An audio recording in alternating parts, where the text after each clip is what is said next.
Hey everyone, welcome to Locked On Lakers for Wednesday. Brian Kamenetsky, Andy Kamenetsky. The finals are over. Denver beats Miami. What does that say about the Lakers? That's next. You are Locked On Lakers, your daily Los Angeles Lakers podcast. Part of the Locked On Podcast Network, your team every day.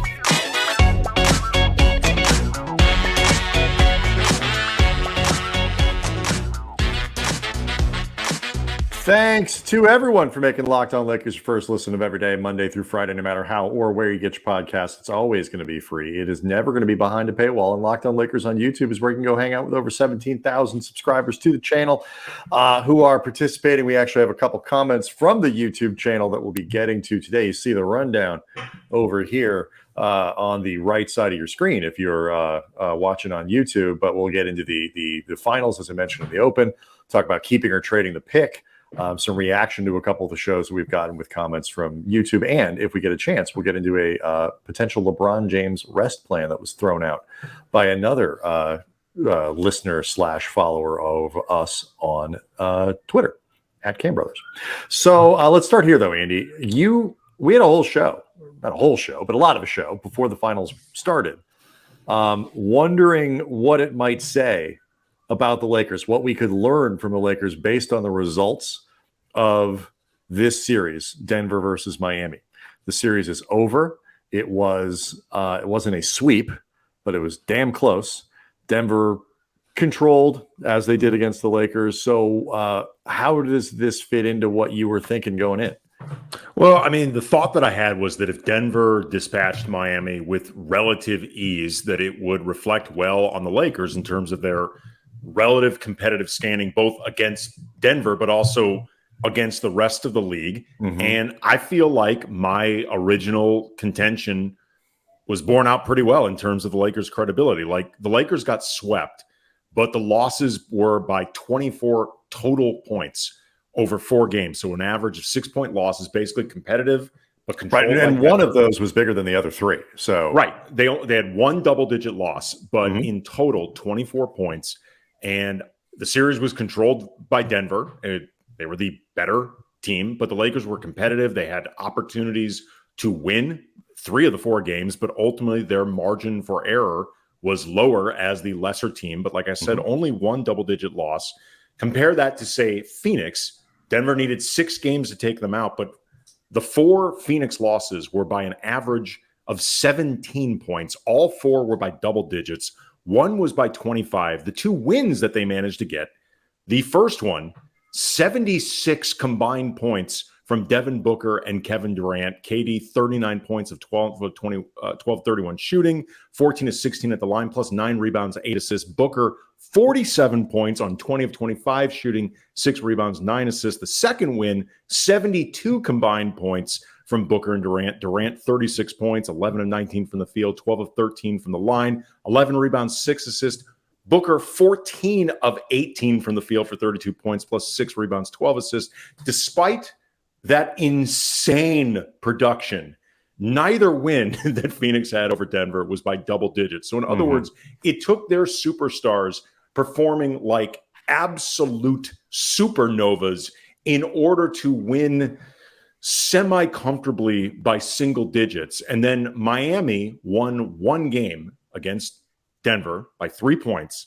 In the meantime, their 4 losses were by a combined 44 points. And if you take away 3 of those points to acknowledge the win, that's still them losing by an average of 10 points per game, which is more than every Laker loss to the Nuggets except 1. Because again, 3 of the 4 losses by Miami, double digits. So I think that speaks very well to what the Lakers did.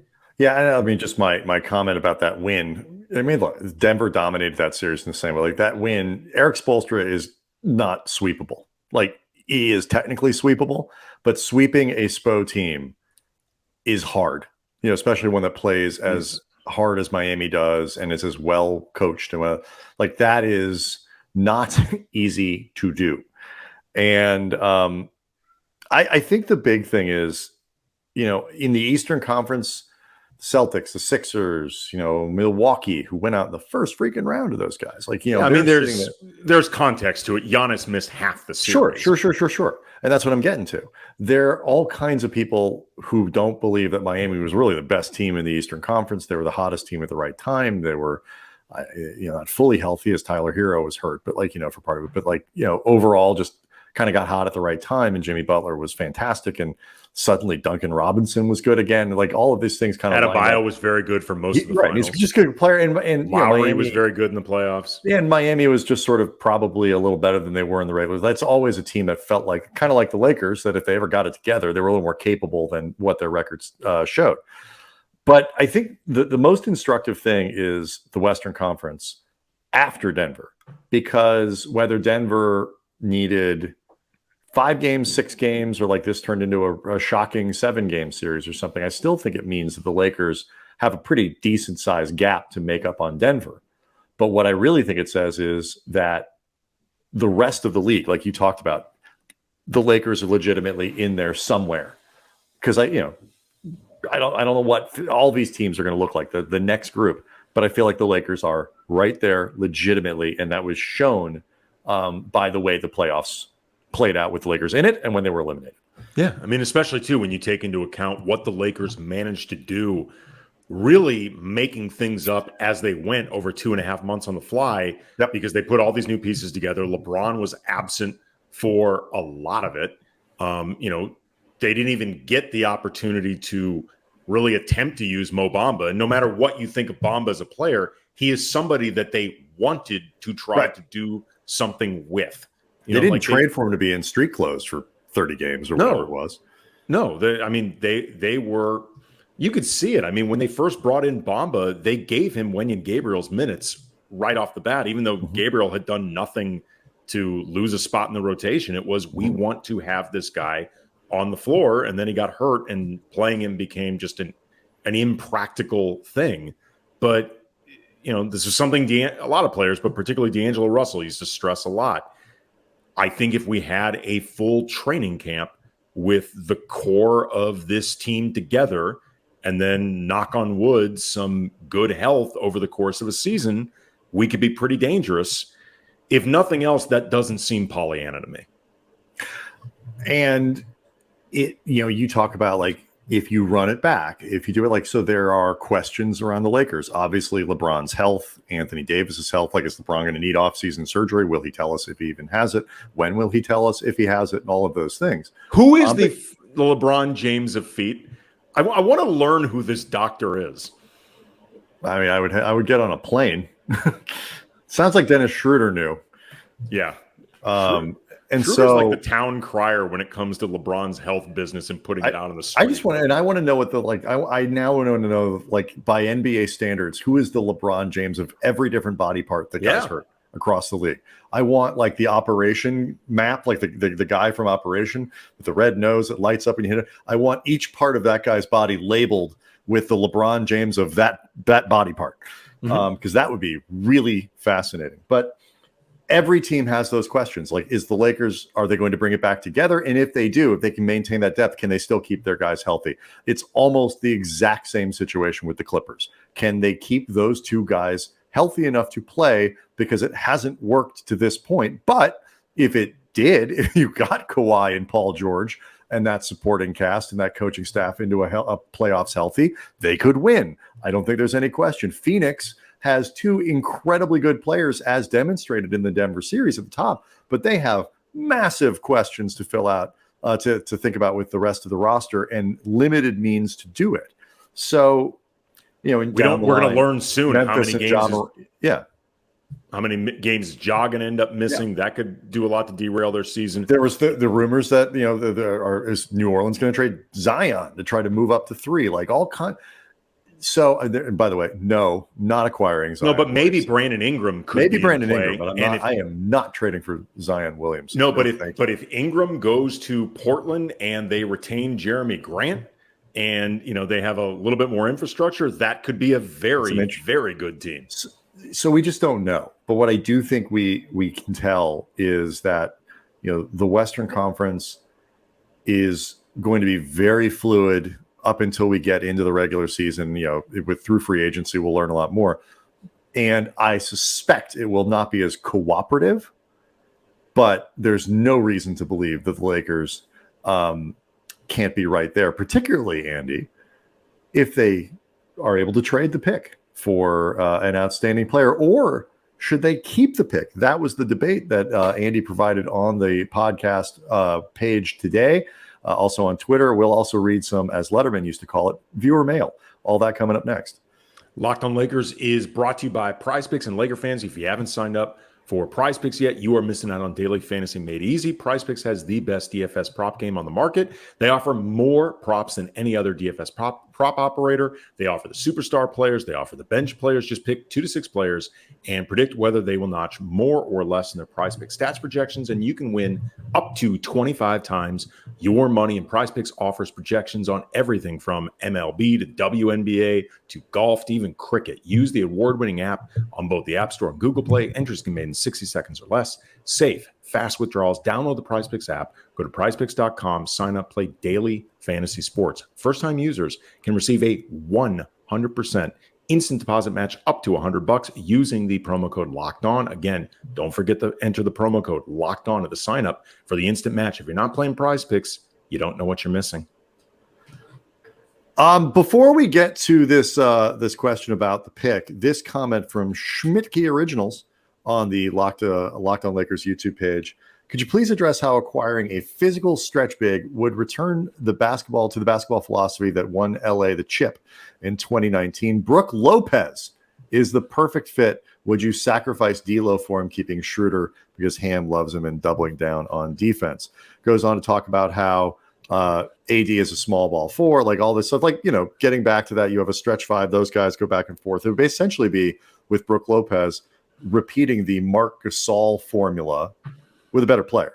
Marc Gasol, once an excellent defensive player, Brook Lopez, in one of the great transformations in basketball history, has turned himself into not only a defensive player of the year, but also candidate. Yes, thank you. But a guy who's in that conversation, but also a knockdown 3-point shooter. So, he was somebody who needed the LeBron James of feet earlier in his career. So, interesting comment in a few ways, Andy. First, because Brook Lopez, but it also gets, I think, to the challenge the Lakers are facing this offseason. Yeah, I mean, would I potentially give up DAngelo Russell if it meant getting Brook Lopez? I would certainly consider it, but not that heavily because it's impossible. Like there's no way the Lakers are going to have any ability to do that. Even if you are suggesting like a double sign and trade, because Brook Lopez is an impending free agent, where Brook Lopez comes to the Lakers, DAngelo Russell goes to Milwaukee, that's not going to work because that really makes no sense for the Bucks, who actually need Brook Lopez much more than they need DAngelo Russell. Yeah. Brook Lopez has no real reason to leave Milwaukee, seems to enjoy it there. Probably doesn't want to necessarily go to the Lakers, who gave up on him pretty early. Seen reports that, it's new regimes, new everything. He is, let bygones be bygones. It worked for D'Lo. Right. It could be, but it doesn't make a ton of sense from Milwaukee's perspective. And the Lakers will have quite literally zero ability to sign Brook Lopez unless he wants to go to the Lakers so badly that he's going to take a mid-level exception to do it. Yeah. A taxpayer mid-level exception, no less. No, feels unlikely. Not on his what amounts to likely his last big contract. But right. I mean, it's funny, like in some ways, I think, Schmidtke's comment about, it would be great to find that stretch 5, like a true stretch 5, or I guess a true stretch 4. There could be sort of interchangeable with Davis in terms of where they play. And that, by the way, is what they were thinking about with Miles Turner, who's probably not an option anymore. But it's also, I think, in a very poor man's version of this, what I think they were hoping they could see with Bamba, which is the potential to, not that those two guys would be starting players playing next to each other, but that in those minutes where they,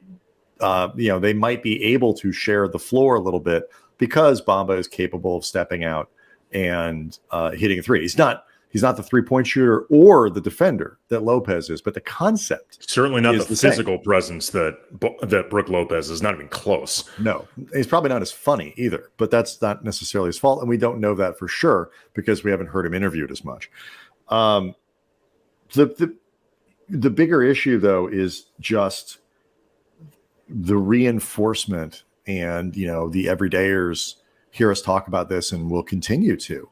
The reinforcement that if you don't keep what you have, the ability to go find guys who are better are limited. Like if you might not love the idea of Rui Hachimura at 18, 19 million, and we got a comment coming up that gets to that, but you probably love the guys you could get at 1 or 2 or 5 less. So, what do you do? The same, by the way, applies to Bamba in theory, depending on what you think his upside is. I just think the Lakers might look at that and say, for what we want to do, depending on where we get our size, that's not $10 million we want to spend. Right. But to Schmidtke's question, though, like trying to find, say, a stretch 5 that can also competently guard the lane, be a deterrent around the rim. That's difficult to find one of those skills, at above average level with a taxpayer mid-level, much less both, right? Which reinforces the idea of even if you think DAngelo Russell is a flawed player, and he certainly is in certain respects, D'Lo can provide more for your team at whatever you think might be too high of a salary than most likely whoever you're going to get at the taxpayer mid-level, unless they just want to be a Laker that badly and they've made enough money up to this point that they can afford to do it. Yeah. Totally agree with you. Here's the other comment we got that we thought was really interesting today on the podcast page. Rui, this from D.A. Baracus, Rui, meaning Hachimura, is the opposite of D'Lo. People think D'Lo was awful with the Lakers because of their last memory of him was being awful in the Denver series. But the reality was he was actually very good with L.A. Rui was the exact opposite. People think he was great with L.A. because he was great in the playoffs, but he was actually awful for stretches during the regular season. Season numbers with L.A. were near career lows across the board, and fans were saying at the time that they should not re-sign him. That's what Rui says to that. I love this comment for a few reasons. First, I think there's a lot of truth in it in terms of like the idea of recency bias.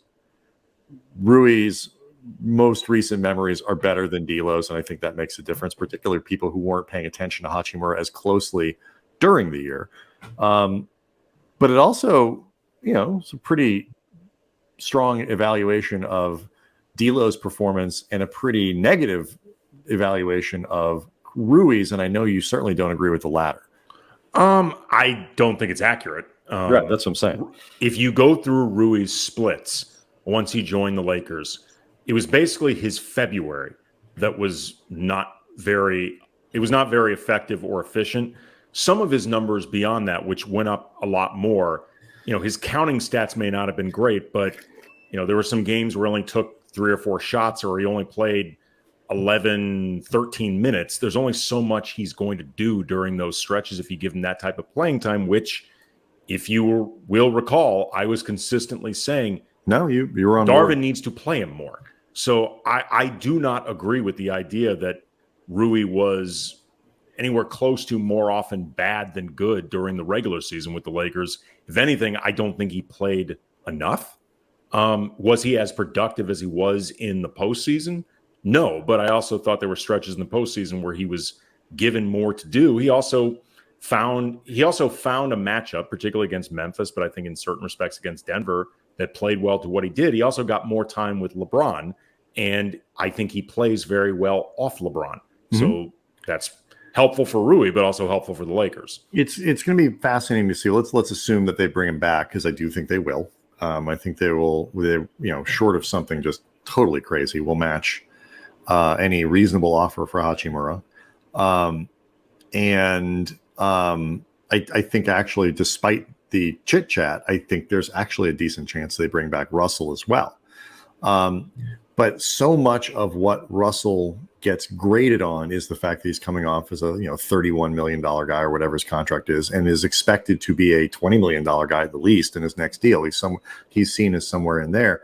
Hachimura, when he comes and plays well, you always get that boost when you're a $4 million guy, $5 million guy, $6 million guy, whatever he was. When he becomes an $18 million guy on a 4-year contract, the pressure to perform and the expectations around him are going to go up. We say the same thing for Austin Reeves. Austin Reeves gets $75 million this offseason, while his number next year will be low and the year following will be low. Like, everybody knows what's coming, and he is going to be expected to perform, perhaps not like an all-star, but in that sort of next groupish down. There's going to be a consistent hope that Austin Reeves is the third best player on this team. Yeah. And if he probably needs to be. looking, I was going to say, if he starts looking like more of a fourth or high fifth best player on a contending team, unless Rui or Russell or player to be named later picks up that slack, that's a problem for the team. And Reeves is going to take that flack over it. So it'll be interesting when these guys get reslotted based on their salaries. It doesn't mean it's a good idea or a bad idea. There'll be a lot of other players that are also seen as good value, bad value, all make the same amount of money. The NBA is an expensive place, and it's hard to find inexpensive players who play at a high level. But I suspect the tone and the way people talk about him on the show next year, on Twitter at Cam Brothers, it's going to be very different. Let's get to this question you asked about keep or trade the pick. Because what if Andy, the 17th pick in the draft this year, becomes their third or fourth best player? That would be cool. We'll get to that next.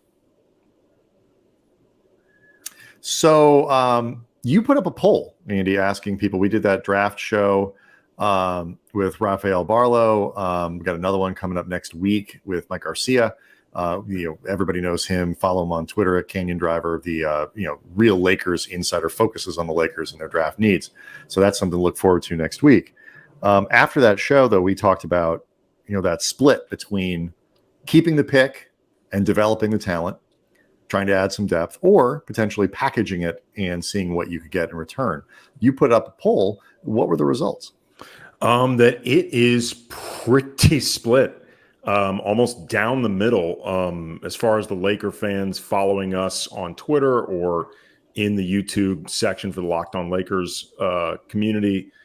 As far as the consensus on Twitter, slightly above 50%, they would prefer that the Lakers draft a player to develop him. Doesn't mean necessarily take a project, and make it clear, they're not going to use, I don't think, the 17th pick on a project. No. But most 17th picks you can't slot in to be like what Christian Brown was for Denver this year, where he was the 8th member of the rotation, but he got a lot of important minutes. He did, and his role increased as the season went on, and certainly into the playoffs. Sure, but it's not something that you can necessarily count on from a rookie, particularly on a team that is looking to win a championship. And then the Locked On Lakers YouTube community. He was the 20. By the way, just as context, he was the 21st pick last year. So roughly in this ballpark. Yeah, sure. And then the Locked On Lakers YouTube community, slightly more than 50% prefer that the Lakers package the pick, trade it for a ready-made player right now, try to stay in as win-now mode as possible. And obviously God is in the details here because, who are you trading him for? But I trust the Lakers to draft wisely. And I do think, the other thing that Rafael talked a lot about, especially in the context of Max Christie as a strategy that they might look to replicate both in the first and second round, is trying to find that guy who, if they waited, not a project, but somebody, if they waited a year, they wouldn't be able to get. 17th pick, who would be the 7th pick next year, looking for that kind of upside to where, okay, probably not a huge contributor this year, but next year when the need for cheaper talent like Max Christie is hopefully going to be this year increases. 2 years from now, when you might be looking to re-sign stars and you need cheap people on your payroll, whatever it might be, or good trade assets. I think that's a great option. But if you also told me hey, you could flip that pick and Beasley and Bamba or whatever for Buddy Hield. I would do that too. If you bring me back somebody who's going, like Buddy Hield could be a transformative player still in this offense, impacting them as much as say a Miles Turner could on defense, and I would do that in a heartbeat. And then D'Lo probably goes in that scenario, and that's fine because you've replaced the main skill set or one of the main skill sets in shooting. Yeah, it's interesting. I would be more surprised if they use the 17th pick for what you were talking about as far as a player that might be more of a contributor next year, but you're thinking about if he were still in the draft. I see that as more of a strategy for the 47th pick, the one that they have in the second round, like really what they did with Max Christie. Yeah, where they say this guy's available to us now. He's not ready, but there's no way we'll be able to get him next year, and we like his potential a lot. I would think that if they're keeping the 17th pick, it's really to try to find somebody that if they had to play him wouldn't feel like you're just scared bleepless the entire time. And it's hard. It is hard to find, but a guy with that kind of like is Christian Brown, Christian Brown, spelled Braun, pronounced Brown. Is he gonna be a star? Probably not. Nobody's already shown he's gonna be a legit NBA player, right? Is he gonna be a high end, like a high quality rotation player on a good team? He already is a high quality. He's already doing that for a team that just won the final. And I think what we've learned over the last couple of years, as evidenced by this run, is the sixth. If you can find the seventh best player in your rotation, the sixth best player, or something like that in your rotation through the draft, and you get to control that asset for 3 or 4 or 5 years, or whatever, that is monumentally valuable. And so, I do agree with you. The Lakers could sacrifice a little bit of super high-end upside because Brown also is 22, so he's a little bit older, which makes a difference as well. Sacrifice a little bit of that upside in to get a higher floor. Well, I mean, think about it for the Lakers when they were up against Denver. And look, the bottom line is Denver was better than them, so it would have been difficult for them to take them out in a series, period. Mm-hmm. But when you look at what happened with the Lakers, Anthony Davis, I think, had a good series. LeBron certainly had some good games, if not his most brilliant overall series. Austin Reeves and Rui Hachimura, I think, played above their relative station. Everyone else, though, from a production standpoint, DAngelo Russell struggled. Dennis Schroeder could not make shots for most of the playoffs. Lonnie Walker could not replicate what he did against Golden State. And then down the line, think how valuable a legitimate fifth player that you feel confident about would have been in this series against Denver. Right. And that's not necessarily going to be the 17th pick in the draft. No. But it does speak to that person's value. Yeah, exactly. Maybe not for this coming series, but say 3 to 4 years from now for the Lakers in a different playoff run they're trying to make. And the other thing is, like, it's really important is that there are two things. I mean, I think, let's go back to that, the comment about Hachimura and D'Lo from our friend D.A. Baracus. One of the things that is important about that contextually, in addition to what I was talking about before, that in the comments you made, there is something to be said, though. Certain guys are harder to play in the playoffs. Certain guys can find a niche in the playoffs in a shorter rotation or whatever. And the sample size may not quite be there yet. And his shooting, for example, is so far over his normal numbers in the playoffs that I'm not sure you can say that for sure that playoff Rui is this bankable thing. But it is certainly possible that he's just a more playable guy in a short rotation with this team than some other guys. So all of that stuff matters. What's your regular season value? What's your postseason value? But the bottom line, too, is the Lakers need 12 or 13 players to get through this year. So if this guy that they drafted 17 can be their 9th best player, he'll play. And, we'll get to the LeBron thing maybe tomorrow or Thursday, potential resting plan. But whether he rests or not or whatever, the Lakers are going to have to go deep into a roster to keep those guys healthy, especially if they end up with CP3. Yeah, we'll definitely be getting into that for Friday because Howard Beck is going to be joining us on Thursday. We're going to sort of take a look at everything that happened over the Lakers' entire season, get his thoughts on, what if anything the playoffs taught us about the Lakers, some of the moves he thinks they should be making. Also, I want to ask him, as somebody who closely covered the Kobe Shaq years and was around that team all the time, Jerry West was recently on the Playoff P podcast with Paul George, which, by the way, I don't care what y'all think of Paul George. It's a really good podcast. Like it's doing really well for a reason. Shouldn't it be Podcast P? He told a story about Kobe in 2004 in free agency that I want to get Howard's perspective on, because I don't enjoy the idea of calling BS on the logo, but I kind of feel like I'm calling BS on the logo. But I want to get Howard's perspective. Andy calls BS on the logo tomorrow. That's something for the everydayers to look forward to. Locked On Lakers on YouTube is where you can go to see the show, hang out with a bunch of awesome Lakers fans, and talk about it. And as you saw in today's show, be part of it. We love bringing these comments in and using them to set up the conversation and drive the conversation. We want to do that with your comment as well. Howard Beck tomorrow. We'll see everybody then.